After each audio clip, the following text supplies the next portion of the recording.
27 मई 1964 की सुबह पंडित जवाहरलाल नेहरू की मौत हो गई।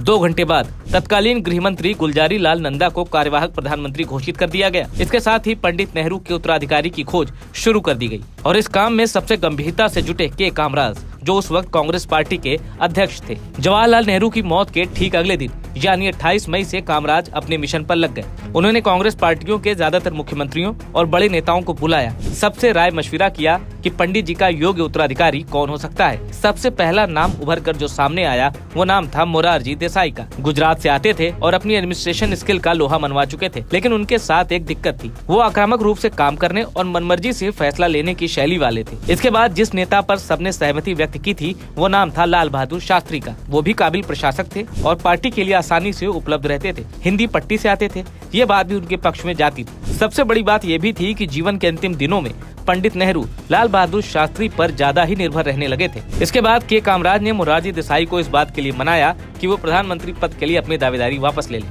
31 मई 1964 को कांग्रेस कार्य समिति ने लाल बहादुर शास्त्री के नाम पर सर्वसम्मति से मुहर लगा दी। इसके अगले दिन कांग्रेस संसदीय पार्टी ने शास्त्री को अपना नेता मान लिया और उसके एक दिन बाद लाल बहादुर शास्त्री को प्रधानमंत्री पद की शपथ दिला दी गई।